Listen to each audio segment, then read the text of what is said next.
Joining me is our panel, former Speaker of the House, Bronwyn Bishop, and former New South Wales Police Minister, David Elliott. Hi to both of you. It's great to have you both on tonight. Look, we've got a lot to talk about. Where do we even begin this evening? I want to start with the news that the Liberal Senator, Michaelia Cash, is supporting a push to ditch Welcome to Country ceremonies and Aboriginal flags from official events. Now, she's backed a WA Liberal Party motion on it, and it will be discussed at the State Council this Saturday. But I just thought this was interesting, Bronwyn, because it actually puts her now at odds with opposition leader Susan Lee, who said in the past that she has given her support for Welcome to Countries, for acknowledgements in the right setting, and that she's happy to stand in front of Aboriginal flags. How do you see this playing out now? Look, I think there's a real movement that people are absolutely fed up with it. And, you know, if you have no culture then you've got nothing to defend. And our culture is the Australia that has been built, modern Australia. I think Tony Abbott had a nice set of words that described Aboriginal heritage and the advent of British law coming and established the rule of law. And then we've asked migrants to come subsequently. What we've built is uniquely Australian, and that's terrific. That's exactly what we want. But all this Welcome to Country stuff, acknowledgement of country, is working against that. And there's nothing accidental about it, nothing at all. No. So I think it is time to take a stand. I absolutely agree. I mean, the Prime Minister got out there on Tuesday in defence of Welcome to Countries. I mean, he made a speech about it in Parliament. It was a lecture. You know, he said it was like a warm hand gesture, David.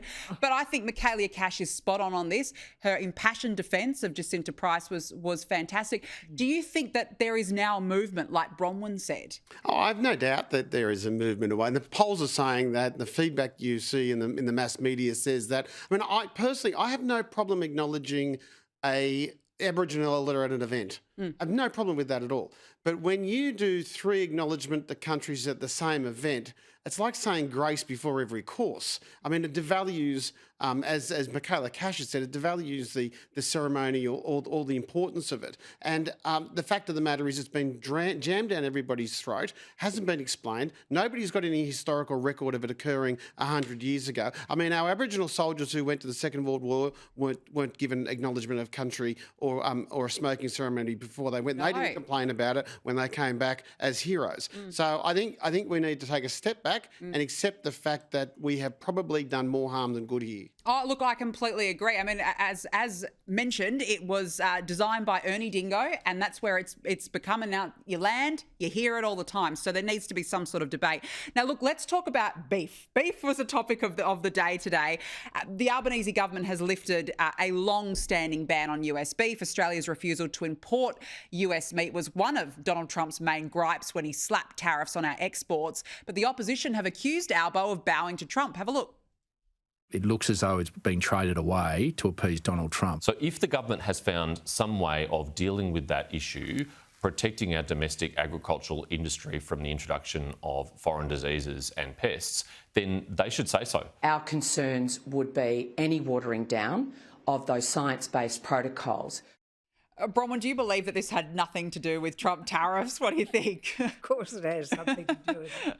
It sounds like a Ruddism, doesn't it? But the bottom line is this, that actually it hasn't been banned. As long as they can prove that it didn't come from Mexico or Canada, then it can come here to Australia.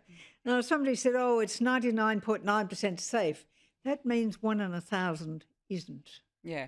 And 1 can be enough. Remember what happened in England when mad cow disease took over there? Yeah. They had to slaughter and burn all those carcasses. It was just dreadful.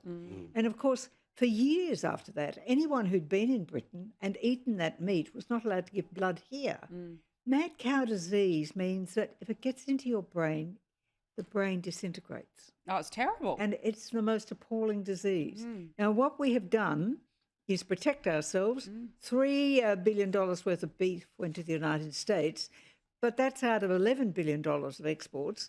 And other people are importing our meat because of its pristineness and because we can guarantee where it's been, which paddock it ate. It's quality. So it's absolutely safe for people. Yeah. And that is now being put at risk, I think.